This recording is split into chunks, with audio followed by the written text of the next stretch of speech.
3 दिन से असेंबली के अंदर रूलिंग पार्टी का एक ड्रामा चल रहा है और उसके अलावा जो ट्यूलिप गार्डन में हमने देखा ये शर्मनाक है, खासकर जो इस मुल्क के मुसलमान हैं जिनके ऊपर इस वक्त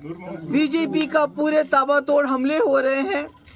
उनको यहाँ की लीडरशिप उमर साहब ने, फारूक साहब ने मिलके, जो वहाँ से मिनिस्टर आए थे किरण रिजू जो यहाँ आए थे, उनका इस्तेकबाल करके उन्होंने पूरे मुल्क के मुसलमानों को ये पैगाम दिया कि जो आपके साथ इस वक्त पार्लियामेंट के अंदर हुआ, जो वक्त में अमेंडमेंट लाया गया, उसके साथ यहाँ की सरकार है, उसके खिलाफ नहीं है। जिससे मैं समझती हूँ हमारे मुल्क के जो मुसलमान हैं उनकी हिम्मत ऑलरेडी जो टूट चुकी है, जो एलिनेटेड फील करते हैं, जो मुसीबत में फील करते हैं, मुझे लगता है उनके लिए ये बहुत ही बुरा पैगाम था जो यहाँ से चला गया। और असेंबली में हम ड्रामा देख रहे हैं कि रूलिंग पार्टी के लोग शोर मचाते हैं, और इस शोर मचाने की और भी एक वजह है, क्योंकि लेफ्टिनेंट गवर्नर साहब ने 3 बिल क्लियर किए थे।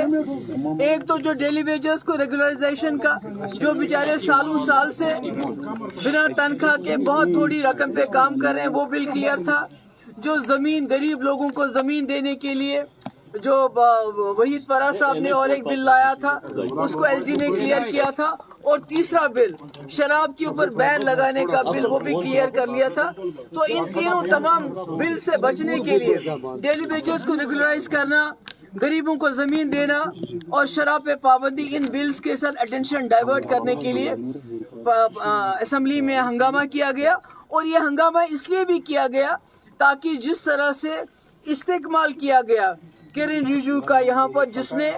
ये अमेंडमेंट बिल लाया पार्लियामेंट में, और जिस तरह फारूक साहब और उमर साहब ने उनका यहाँ इस्तेकबाल किया, उससे ध्यान हटाने के लिए असेंबली में पिछले 3 दिन से तमाशा हो रहा था। और आज हमारे साथ यहाँ हमारे एडवोकेट मजीद साहब हैं जो सुप्रीम कोर्ट लॉयर हैं। तो आने वाले 1-2 दिन के अंदर इंशाल्लाह हम भी इस जो वक्त बिल पे अमेंडमेंट लाया गया उसको चैलेंज करेंगे। ये तो कोई नई बात नहीं है, जो हो रहा है यहाँ सैटेलाइट टाउन्स बन रहे हैं, उमर साहब उस पर खामोश है, लाखों कनाल जमीन दी जा रही है, किसके लिए दी जा रही है? ये जो आप मुल्क के अंदर कहीं भी